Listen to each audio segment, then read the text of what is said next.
নির্বাচন নিয়ে হাইকোর্ট বলল বিজ্ঞপ্তি জারি করুন, বাকিটা কোর্ট দেখে নেবে, আর কি অবজারভেশন ছিল?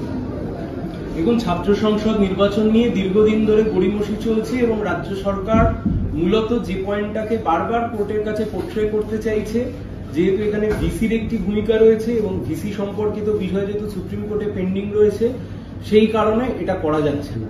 কিন্তু রাজ্য সরকার যে রুল নিয়ে এসছে তা 2017 সালের রুল, তার আগেও বহু ইলেকশন হয়নি। আর 2023 সালে সুপ্রিম কোর্টে মামলা হয়েছে, 2017 থেকে 2026 দুটো ইউনিভার্সিটি ছাড়া আর কোথাও নির্বাচন হয়নি।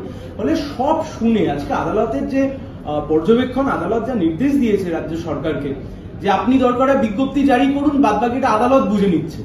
কিন্তু ইলেকশনকে এক্সপিডাইট করতে হবে, এইভাবে আদি অনন্ত কাল ধরে একটা স্টুডেন্ট ইউনিয়ন ইলেকশন কখনো ফেলে রাখা যায় না।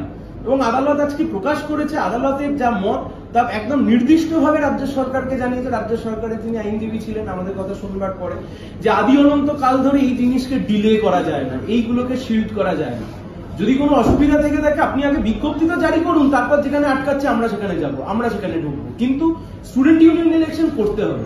এমনকি কোনো ইউনিভার্সিটিতে যদি ভিসি থেকে থাকেন এবং সেই ভিসি নিয়ে যদি কোনো ডিসপিউট না থেকে থাকে, সেই ভিসির অ্যাপয়েন্টমেন্ট নিয়ে যদি কোনো ডিসপিউট না থেকে থাকে, তাহলে সেখানে ইলেকশন করতেও কোনো বাধা নেই, সেই ইলেকশনও করতে হবে। সেই মন্তব্য আমাদের কাছ থেকে শুনবার পরে, আমরা আমাদের সাবমিশনের পরে আজকে আদালত সে কথাও নির্দিষ্টভাবে রাজ্য সরকারকে বলেছে। 2 সপ্তাহ হিসাব মতো বলতে গেলে 2 সপ্তাহ আলটিমেটাম দেওয়া হয়েছে, 2 সপ্তাহ সময় দেওয়া হয়েছে, 2 সপ্তাহের মধ্যে জানাতে হবে যে ছাত্র সংসদ নির্বাচন নিয়ে রাজ্যের সরকার কবে বিজ্ঞপ্তি জারি করবে।